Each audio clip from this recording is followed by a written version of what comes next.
Oh, wow. Start the show. Good evening, folks. Welcome to tonight's episode of the Rattler Roundup podcast. I'm JPeeps, I'm Ace. and this evening we've got a good one for you, as we always do, of course. So, got a little bit of basketball, a little bit of softball, a little bit of walk on tryouts, all that good stuff, of course. Some good We're going to old talk track. about. Oh, dude, that's the talk of the town, in my opinion, That should for be. the second straight week in a row. He smoked them boys too. It wasn't even like it was close, and he still hit the last hurdle. I'm saying, dude, like my thing is, and I always say, keep pushing towards LA for 2028, but it's like, yeah, he's gonna. I know LA 2028 is like 2 years away for now, but it's like, dude, you're gonna still keep training. You're gonna mature more. You're gonna continue to learn things. You're gonna be better. You won't hit the Then last hurdle. exactly, he won't hit the He'll last get better. hurdle. He's gonna get a lot better, dude. He's gonna be a student of the game. What up, BMAT? I appreciate that, man. That's love, man. I appreciate that. Also, too, before we do get it rolling as well, Not too much. Not too much. Some good, some bad. It's kind of man. That's how the days rolled. at least I mean, it's it's accurate. almost the weekend. Right now we can officially classify it as Wednesday, almost the weekend. Also, y'all make sure y'all support Fang Exchange. Ashley and Tasha they keep doing their thing. I was actually just watching that earlier before we came on. That's why we moved to 9:00. So out of respect for them, they're on at 8. We'll be on at 9. So that's how we're gonna rock and roll with it, and it's gonna be fun. It's gonna be fun. Let us be the last thing you hear before you go to bed at night. That's kind of creepy. Yeah, no. I'm keeping it like that's kind of That's kind of nah. That's not. That ain't it, Chief. I'm gonna keep. I mean, hey, why not bring our shenanigans from Wednesday night over here? Yeah, might as well. I mean, like it's basically the same stuff. Exactly. We're just more FAMU Exactly. focused on this one. Exactly. Actually, since we're both doing this show, we might as well just move all FAMU here and keep it college football. That was the plan anyway. Yeah. Also, want to point out, even though I don't know how many people in the chat still have eligibility, walk on or even are enrolled, for that matter. Walk on tryouts will be Thursday, February 5th, 2020. Well, actually, yeah, tomorrow. Well, no. My God. I'm getting these days mixed up. Getting old. Before you know, I'll be wearing glasses. Yeah, Thursday, February 5th, 2026. It's an interest meeting. Scan the QR code that's up on the screen right now. Hey, go earn your opportunity. Go earn your opportunity, man. Hey, there you go, Ace. Is Ace going to scan the QR code? I go just for it, Ace. FAMU, USF. I'll be at grad transfer. Hey, there you go. Think about opportunity of a lifetime. Hey, you know what? I don't even know why. Y'all can see me good enough as is. Exactly, dude. Yeah, come on. We can see good enough as is. You're doing fine. You're doing good. But yeah, football walk-on tryouts, interest meeting Thursday, February 5th. Go check it out. As well, too, the softball rankings or preseason polls came out. I don't know. Hey, should we show them like the predicted order of finish first, or who made first and second team? Predicted order. Okay, what do you mean by first and second team? Like which team? Like who? Like which girls got selected first and second team? Let's do first. All the teams first. Like okay. Who got selected? All right. So individual shout outs first. So of course preseason. I literally said individuals shout outs first. Oh crap, dude! It's been a long day. I know. It's been a long day. So yeah, 2026 softball all select first team. Yeah, I mean they're predicted to win. They're predicted to win the West. So I mean, hey, you're gonna get shown love. This is what happens. And then FAMU only has one, Zoriana Hughes, who is a pitcher. That was SWAC first team.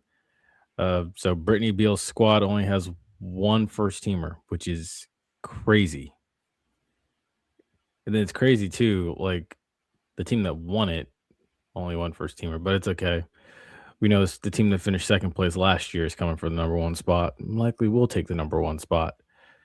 Second team, though, it was a lot of them. Hey, there you go. Look, hey, go for it, man. Take the shot. It's your opportunity of a lifetime, man. Look, run that slant as good as you can. Cover the flat as best as you can. That's what I always say. I told KJ Black, I told Coach KJ Black a couple years ago, I said, look, I'm good for maybe one post route. I'm good for maybe like 5 slants. He's getting knocked down 5 times. Oh.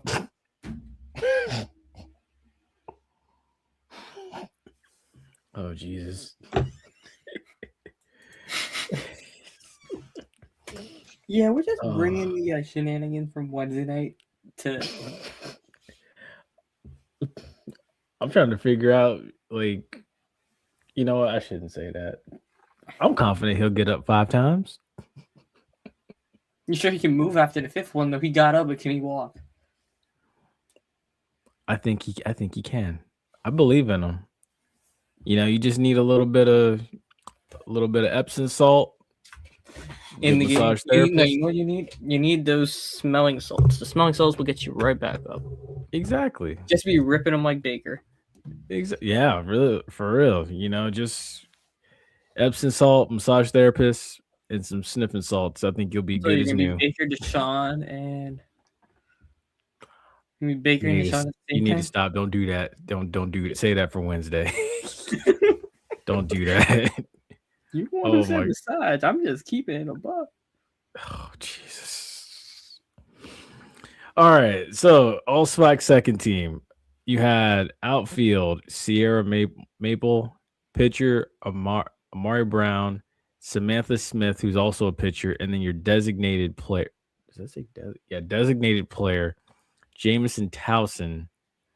4 players make all SWAC second team. 1 makes all SWAC first team. So it's just interesting to me how the 2 teams favored in the East only have 1 player each making, first team. Folks were actually considering these types of things when Tyson was knocking fools out. It cost them. That's true. My goodness. That sounds terrible, but it's so true.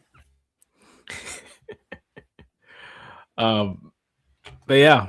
This is the predicted order of finish in the Eastern Division. Jackson State's projected to take home the East this year, but I mean, again, I think Brittany Beal she's been stockpiling, quietly stockpiling this entire offseason. Just putting together all the pieces she needs to have a strong 2026 campaign. And I'm looking forward to seeing what she can do. I'm anticipating most of these games will be aired on SWAC TV, of course. I'm excited, man. I'm excited. I know they've got some unfinished business. And then, of course, over in the West, PV, they're projected to win the West. They have 14 first place votes. Jackson State had 11. FAMU had 7. Alabama State had 3. And then if you look back over here, Texas Southern has 3 and Southern has 2. And then Pine Bluff has 2. Hey, put things you love to see. Alcorn at the bottom. Oh my gosh, man. What do you got against Alcorn? I need to know. What else do you have against Alcorn? Just the one. Okay. Max pettiness. But yeah, man, I'm looking forward to it. Also, this is another one. Amari Brown, preseason pitcher of the year. All right, now let's back it up, and we good. Yeah. Actually, I need to see. Do they? I believe they do play during this, like the same day as the Orange and Green game. But we should look into seeing if they play USF down this way. Wait, did Ace just walk off camera? I had to go take care of something right else. Oh, you're good. You're good. But yeah. No, we need you to look into into I was seeing... like MIA for half a second. You're like, wait, what did you do? Yeah, no. I like put my head down, looked at my tablet, then I looked up. But yeah, we should look into seeing if they play USF this year, so we can go take in a game. Perhaps it needs to be a lot warmer though. Oh yes. I think it, and hopefully it will be. March, I April. spent all day outside Sunday, and it was like it didn't go over 35 for the whole day. And let me just say, my ass was frozen. I could not feel my feet. Yeah, you're not getting me out there all day again like that. Nah. I mean, we are living through the second ice age right now, currently. Oh, yeah. Too bad they can't freeze all the bastards, but it's okay. Wow. Anyway. Oh my gosh. Cold day in hell, sadly. Unfortunately, right. I'm messing. Anyway. Yeah, you should have seen that fit I had on, bro. I would look like I was about to jump somebody. If I had a black hoodie though, I had a white hoodie, so it was all good. Nobody was gonna profile. Just mess. Did you have on the black forces too? Nah, I made sure I kept the face mask that covered up my face with black shades and like a full black mask and all that, and black pants. But I made sure the long sleeve hoodie I had on was black. So when I took the jacket off, because it was sunny at one point, so I had the thing, so it was all black at one point. And he's like, bro, what the hell is this man doing? Because you couldn't even see my face. I had like my whole face was covered up, bro. I was so cold. Oh my God. All right, so FAMU women's hoops. So their last two games, they've taken L's both to schools in the state of Alabama. Alabama State, they lost 64-75. Alabama A&M, they lost 50-63. The next two games are teams from Texas. So February 5th, they play Prairie View at the Lawson Center at 6:30. February 7th, they play Texas Southern in the Lawson Center at 4 p.m. Hopefully they can shake back against the Texas schools because the Alabama schools weren't kind to them. I don't know I do know what's going on. I'm not going to really voice my opinion of it though, but they are unfortunately not good. Also, this is very true too. I love how like every time I check, it's usually early in the morning. They're out there working and grinding. They're either in the gym or they're out there on the turf and brag, and they're doing some type of cardio conditioning or weightlifting and weight training. They're always doing something, and it gets you excited because you just love to see how much work they're putting in. And then Ace for the men, because I know you were asking about this with the free throw percentage and 3-point percentage and everything. So they did. Basically, nothing's that's changed. Actually a loss. Basically, nothing's different. Yeah, it's still about a 500 team. They lost Alabama A&M 65-72. They lost Alabama State 66-79. They also play. They got worse. All right, even. Yeah. I know it's the first year with the new head coach and all that, but like, losing to both Alabama schools. I know. So these are the stats. As people would say, that gives you an ick. You didn't get the jokes, okay? Oh my bad. I was looking at this comment. His week stat: Thursday and Saturday basketball games at home are pivotal. Yes, they are. Would be great to have all dubs from both men and women. Yeah, you know, for a lot. I'm gonna be real. I have more faith that the men can get that done on their end versus the women. But looking at the last two games, Tyler Shirley, he showed out. He got the brunt of the minutes. He played the most. He was 8 of 8 on free throws, 4 of 6 on free throws against Alabama State, 50% in his field goals. Sir, does that say 4 for 12 from the field and 5 turnovers? Good God, that's not good. Yeah. 3 assists to 5 turnovers. Yeesh. That's definitely not good. On that first game. All right, what was the scores? Pull back up the scores for a second. So you lost by 7, and then you lost by 13. All right. And let's see here. How many points we left on the table? You left 6 points on the table here in the first game, and you lost by 7, by the way. But you did shot better from free throws. 5 turnovers, that'll kill you really fast. 13 points off turnovers. I mean, yeah, no bueno. Next game, let's see here. 6 for 20, even worse. And you left 4 free throws on the table. A little bit better on the turnover part, but how the hell did y'all get lit up? I'm wondering the same thing, dude. Because I did watch the Alabama State game. If this is what your numbers are looking like, yeah, you get good defense. I'm sorry, I did not watch the game. If I'm wrong, someone just check me on that. That'd be great. I don't mind. I watched the first half of that game against Alabama State. Then I had to step away because I had to go do something. But it was just 30% from 3 is not good at all. I agree. I've seen worse. The Orlando Magic.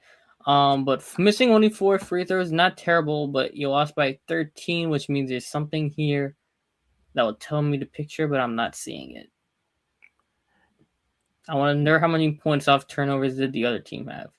FAMU had 15 off turnovers, but I want to see. Actually, I can find that out. Actually, I think I can. Let me see. That would so you want to know how many points off turnovers did Alabama State have?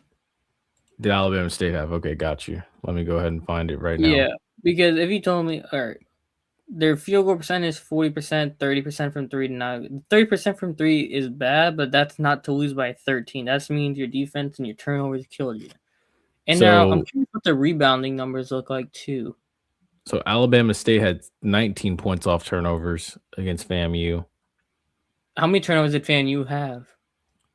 In total, FAMU had 17 turnovers. Yeah, that right there, that'll kill you. That will do it. And also, how many rebounds? What was the rebound spread? So as far as rebounds, FAMU got 32 rebounds in this game, and then Alabama State got 37. Wow, yeah, that's the difference. Yeah, rebounding and turnovers, what I say. See, so now poses the question of, wait, here we go. Men's basketball offensive flow seems to be off, and women's basketball offensive flow starts and ends with Lil Mama coach nickname for point guard Purefoy. Oh. Because the guard play hasn't been great. I know that for FAMU, which means you're most likely running it through the bigs and trying to play inside out. But even when you play inside out, you still got to be able to hit shots when you do, and you can't win by 30% from 3 in the modern era. And also turning the ball over 17 times and giving up 5 more rebounds and not defending. You're correct. Just saying. No, you're correct. You're 100% correct. Because, I mean, I look at this like my thing is when you do get possessions, like who's touching the ball? I want to know who's touching the ball. No, you can't answer that, right? But I'm saying, like, if you're watching the game, right, and you want to see what's wrong with the team when you're running an offense, you want to see who's touching the ball, what's the pecking order, because in order for a team to be successful, you need a pecking order. Let's be real, right? Yeah. When you need a play, you know who you're going to, who's got the ball, who's taking what role, what's their role. They know their role, and they focus only on that role instead of I know it's like a team game, but basketball is one of those games where you kind of need a pecking order. Mm-hmm. Like kind of like in football, right? The best teams generally know, okay, wide receiver 1 is X, wide receiver 2 is, you know what I'm talking about? Yeah. Same thing kind of with basketball, where it's like, if everybody thinking they the next LeBron, right? You're gonna have people trying to clash over too much dribbling, not enough passing. The ball is not finding. Even if you're not having a pecking order, you should still find the guy who has the highest percentage of a shot, and not a guy who's trying to shoot 20% from 3, pulling up from 3. You're correct, dude. You're spot on. You're spot on. See, the women's team. And I'm saying all this for FAMU, but this can also apply for the Orlando Magic too. I'm just venting. Y'all are gonna have to deal with that. They are down like how many? 27 to OKC at halftime right now. Yeah, I'm smoking. Jaquan is number 1, I think. Was the last game? Yeah, I mean, see, here's the other thing. Like, I look at these numbers from FAMU, and yes, they had 32 rebounds. Micah Octave, number 11, had 13 of those rebounds. The guy that's in the paint, Miles Ndama, he only had 1 rebound. Oh, He's hell no. he's supposed to be your big man. He's supposed to be the one dominating down You the said paint. 1, and he's your big man? Are we sure FAMU and the Orlando Magic aren't the same team? He's 6'11". Are we sure they're not the same team? They literally have the exact same issues. Your big's not rebounding. You can't shoot for 3.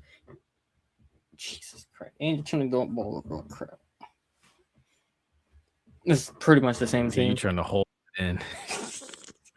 The fact you stared at the ceiling, you're trying to hold that in. But yeah, I mean, yeah. literally have like a grade A rant on the Magic right now, but I'm not doing it because we're doing FAMU. And the same things apply, so I could talk about some of it, not all of it.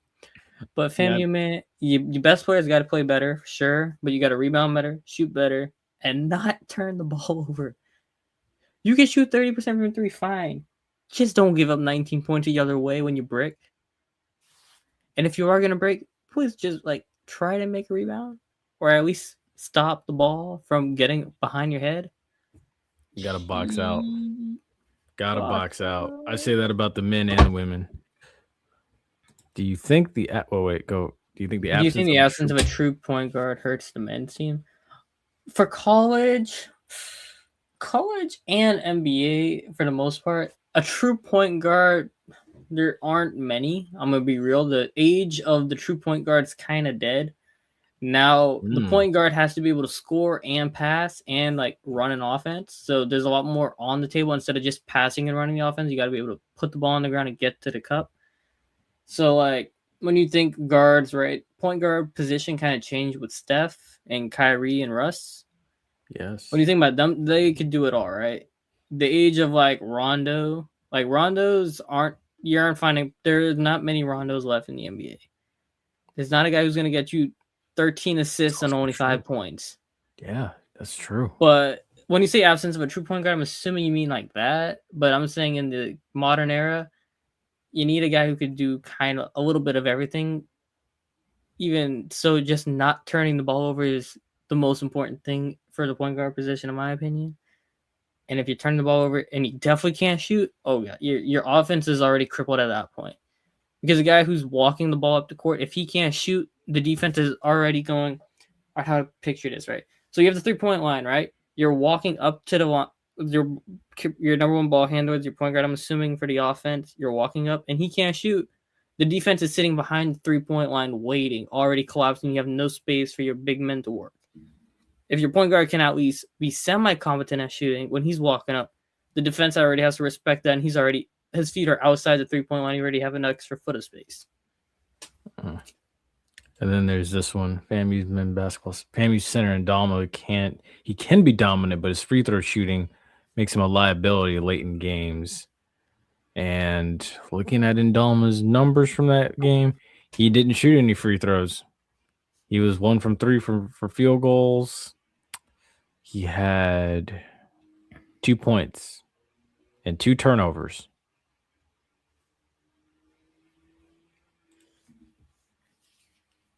I know you need more dominance displayed. He showed it in which game was that? Because we were about to make him Rattler of the Week. He showed it in the Alcorn game. Then kind of went a little quiet in the Jackson State game. And then you look at it here in the Alabama State game, quiet. And then if we go here to the Alabama A&M game, we look at it again. He had 4 points, 1 block, 1 turnover, 4 rebounds. He was third. He was the third leading rebounder, or technically, 1, 2, fourth leading rebounder. He was 2 for 4 from the free throw line, and one of 3 in field goals.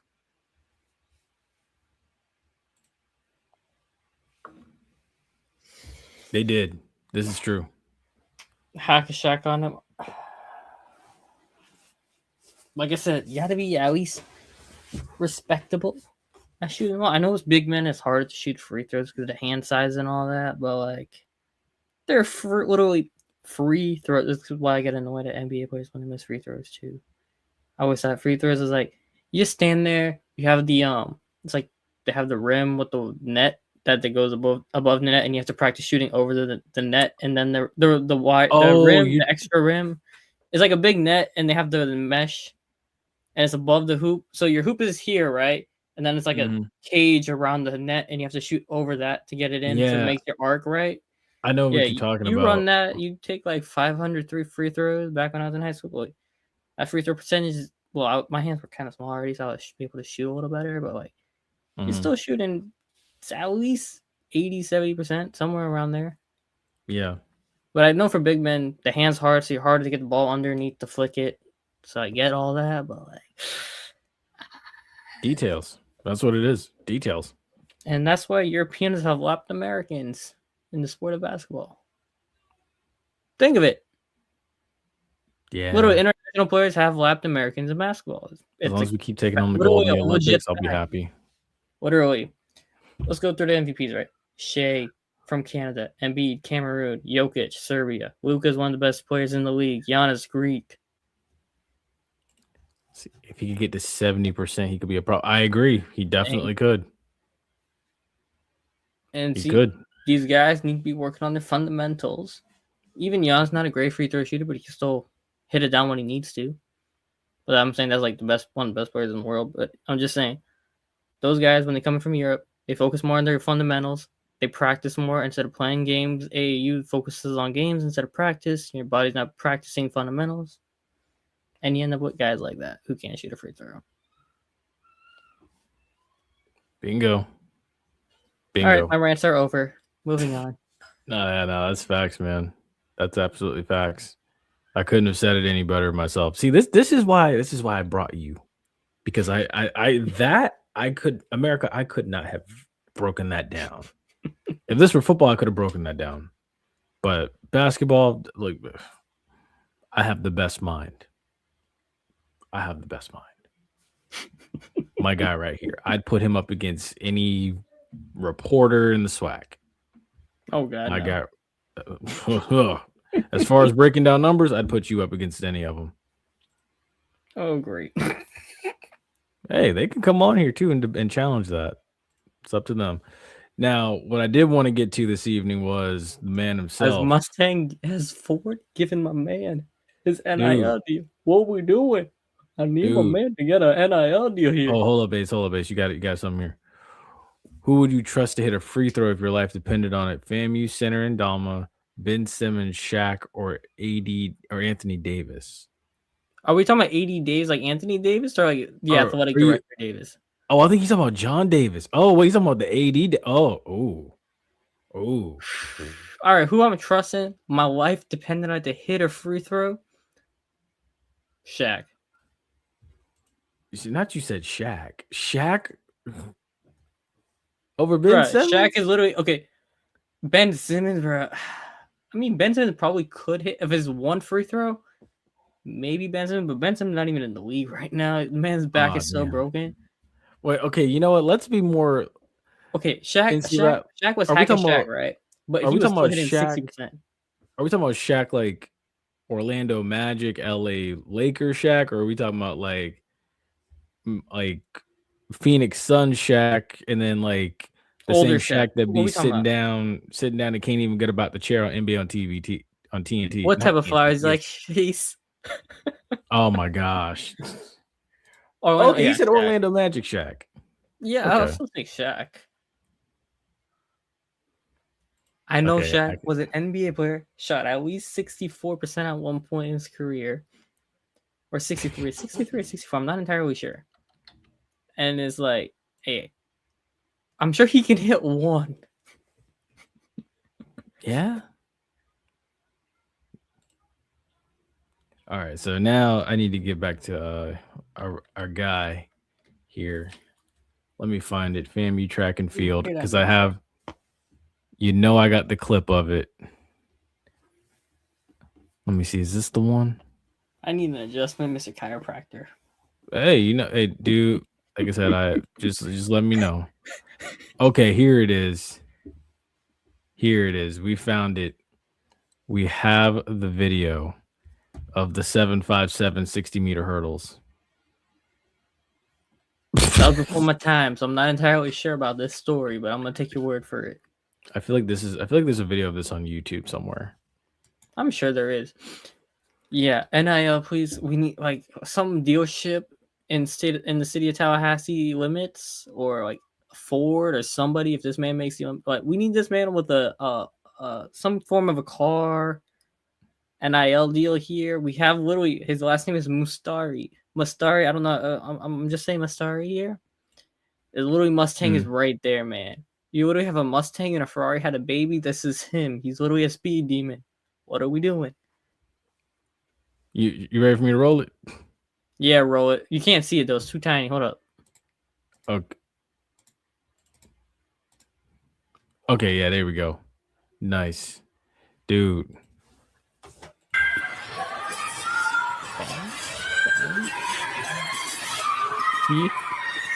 He smoked them. That is a big gap.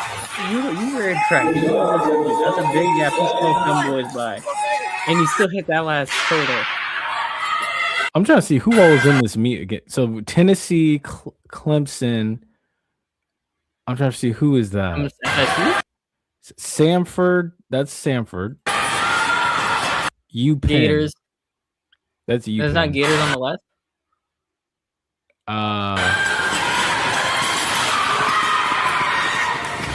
Nope, it's not Gators. I don't think that's Florida.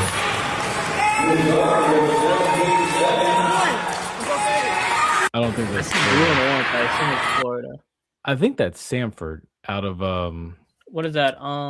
That's out of Alabama. Clemson Invitational Track Meet or whatever it's called. What's it called? The Bob Pollock Invitational. Let's see. It was held at Clemson. Bob Pollock. Mm-hmm.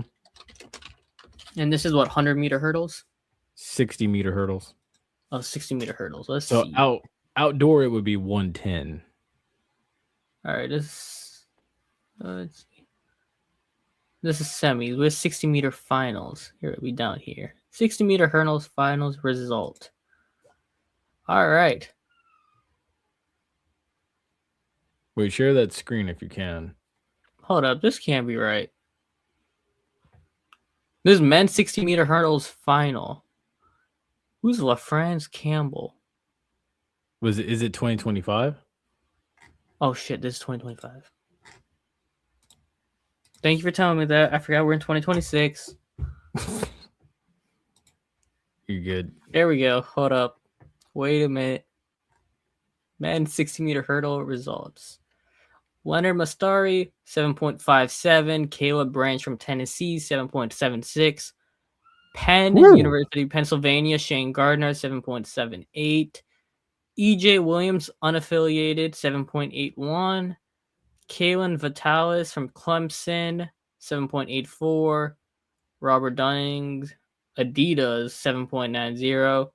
And Joseph DeRosian, some kid from Auburn, both got scratched. So he was out there dusting Power 5 schools. And he got a big record for himself. Personal best is 7.57 is his personal best. Mm-hmm. Because he ran the 7.6. The facility record is Grant Holloway at 7.38 back in 2020. That's fast. That's whole 0.2 seconds faster. Holy shit. Golly. I think, could he get it? I think he could get there. I think he had at least 0.05 just from hitting the hurdle. Yes. Let me see. We gotta pause this right when now. Yeah, see, he's already halfway over. The kid from UPenn right here is just his first leg isn't even over it yet. That's insane. That is insane. Okay, we need to find this kid and get him on this show. Yes, please. I'll be at one hell of an interview. Yes. But yeah, dude, that's incredible. I need to kind of pause it again to see when he gets his leg over, where is everybody else at? Hold on. We had a side view, but oh my god. Dang, I couldn't get it. My bad. Okay, we gotta watch it through one more time. Either way, this is, y'all bear with us. We're huge track heads. If it's not football or basketball, it's definitely track. Ah, dang it. I missed it again. Okay. You know what? Just for everybody's enjoyment, we'll watch it again because everybody loves to watch FAMU Track. All right, bet. I'll run it one more time. Okay. Let's see. And right. Yeah, see, look. This man ain't even got his full leg extended yet on the right. And he already almost over. And he still hit that post. You can see the hurdles already coming down on him. That's wild. That's just wild. Like, yeah, we can go ahead and pencil him in for. We can go ahead and pencil him in. LA 2028. We can go ahead and pencil him in, dude. That's insane. I'm curious to see what his 110 meter is. Same. Let's see. Do they do? Did he run it? Actually, I could just pull the results here. You know, did he run 110? But it was inside. It was indoors, so there was no outdoor events. Yeah, there was no indoor event or no outdoor events. It was only the 60-meter hurdles. I'm curious to see what his 110 score would look like because I mean the 60 meters is not featured at the Summer Olympic Games, but they do feature the 110. Well, there's also the event they have. I think this year too. You know, they have like the indoor event. It's not the Olympics, but it's like an indoor track event for the world that they run during the Winter Olympics. I think because I remember Bolt used to run at it. Hold up, I gotta Google it. Athletics. Kids, I can't. 60.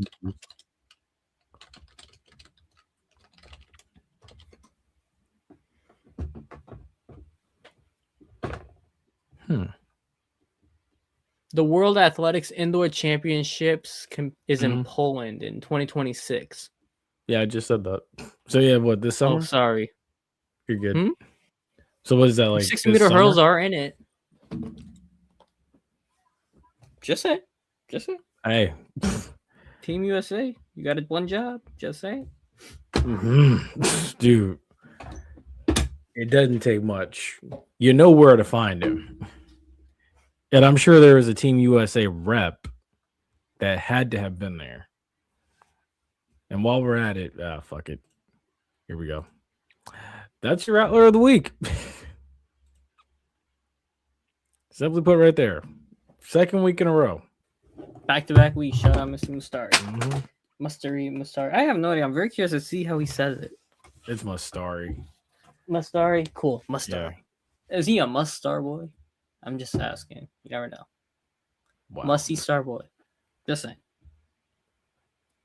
But see, now, if he runs a 7.4 at the next meet, what's up, Kev from Tally? Yeah, if he runs like a 7.4 the next meet and takes home first place again, he'll be the Rattler of the Week again. So the next meet is February 6th through February 7th, the Windy City Invitational at Dr. Conrad Worrell Track and Field Center at Gately Park in Chicago, Illinois. This one also starts at 8 a.m. So you'll also be able to see Leonard Mustari again. Likely probably running a 7.5 or a 7.4 in the 60-meter hurdles.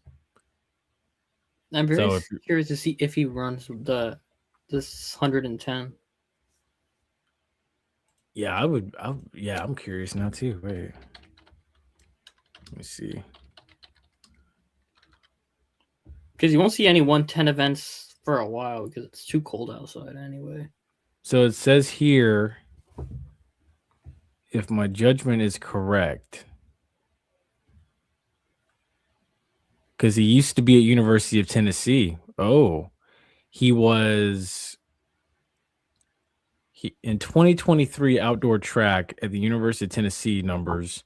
In 2023, he ran a 13.71 in the 110 meters.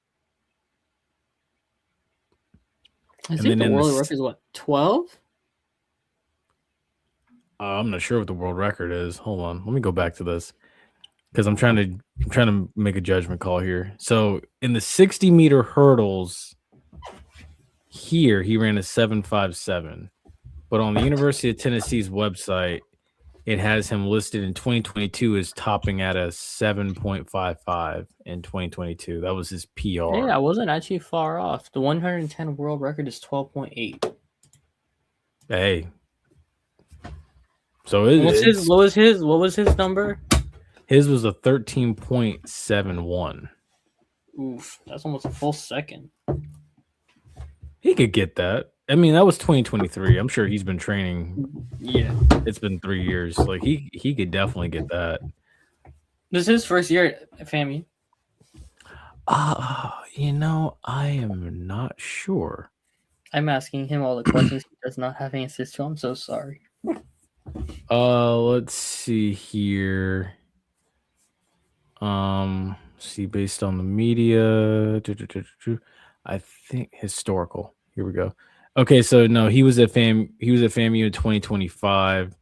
This year is his junior year, so 2024. So 13.57, 13. You said 13.7? 13.71. And that was his freshman record. That was a true freshman. Yes. Yeah, he got faster by then. Yeah, 100%. It says here too, like probably like as far as boys, 2 maybe. It says here boys track and field.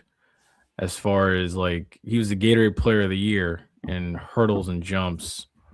Dunbar High School, Fort Myers, Florida. Oh, he's a Florida boy, like a hardcore Florida boy. He went to Dunbar. Yeah. Oh yeah. Yeah. He a Blazer. There's no debating it. I think guys who run hurdles in the end will do better. Like that, I'm not saying for him or anything, but I'm saying guys who ran hurdles who go to football, I think are better than guys who run just 100-meter going to football.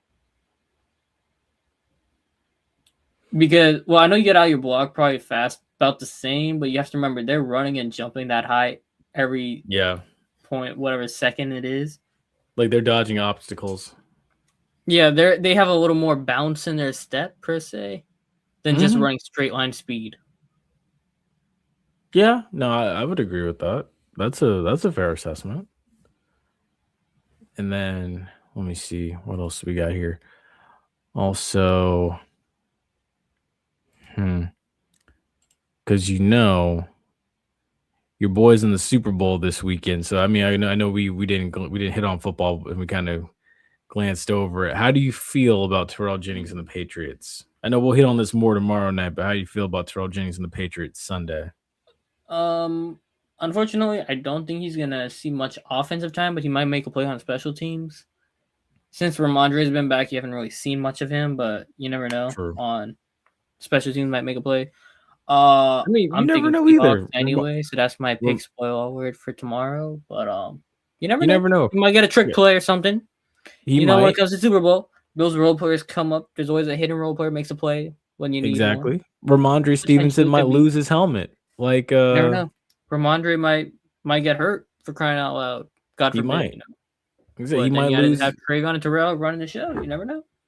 He might lose his helmet. Defense is literally like, geez, who was that lost their helmet in the Super Bowl? I'm trying to think. Who was it? Oh, Thurman Thomas. He might lose his helmet like Thurman Thomas, and then Terrell Jennings has to come in. Some people say, hey, that might not happen, but I mean, hey, Thurman Thomas didn't think he was going to lose his helmet for like what, 2 quarters or a quarter for Super Bowl. Anything can happen on the Super Bowl. How do you lose your helmet for that long? Dude, what he said was, and I don't know what. So this is the story that Thurman Thomas said. I'm gonna bring this comment back in a sec. I hate to teeter into Super Bowl history on the FAMU podcast, but it is what it is. Thurman Thomas always said that he would put his helmet at like the 20 or 30 yard line before every game. So he does this for the Super Bowl when everybody's just walking the sideline, every bit of media, everybody. So walked off. Yeah, like he left it out there on the field when Whitney Houston was singing the national anthem, and everybody and their mom who can get on the field is on the field when Whitney Houston sings the Super Bowl. That was here back in 1990, 1991. And so he comes out of the tunnel to play. He said, "Oh, my helmet's not there." See, now that's why in today's modern era, the equipment managers have to have multiple helmets for players. Mm-hmm. Mm-hmm. I think every Exactly. player has at least one backup. Yeah. Oh yeah. You have And at in least hockey, one that's why backup. if you ever seen hockey, they have like literally, if you ever look at the tunnel, it's literally a long row of sticks, and each player has like 4 or 5 sticks. Yeah. Oh yeah. And there's 23 players on a hockey team, so including the goalies. So take 2 goalies out, 21 sticks, and you have 4 of them. That's like almost 80 something sticks. You constantly got to And replace them. they have to get them out. If a stick breaks, man, I don't know if y'all ever seen the video of Crosby. He broke a stick, and literally the equipment manager ran, got him a new stick, and they had to hang it off the board. And he as he was skating back, he picked up the stick and scored it or assisted on a goal. Yeah. See. Exactly. So you never know. Maybe Terrell Jennings, like I don't say that's gonna happen, but let's say Ramondre lost his helmet, he has to come out of play. Terrell comes in. No, you never know. You never know. Yeah. Anything could happen. Terrell James can go 70 yards to the house. Anything can happen on Super Bowl that's like Sunday. the easiest Super Bowl MVP decision ever. Yeah. Oh, 100%. He said, damn, it should have been 2 Rattlers in the Super Bowl. We don't like the Rams, so sorry. I'm sorry, but I don't like the Rams. I can never say that. I mean,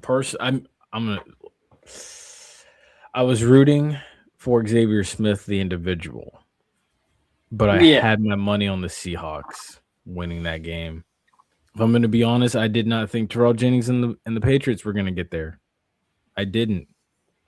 Going into Denver, altitude, That I didn't think kind of saved them too. Exactly.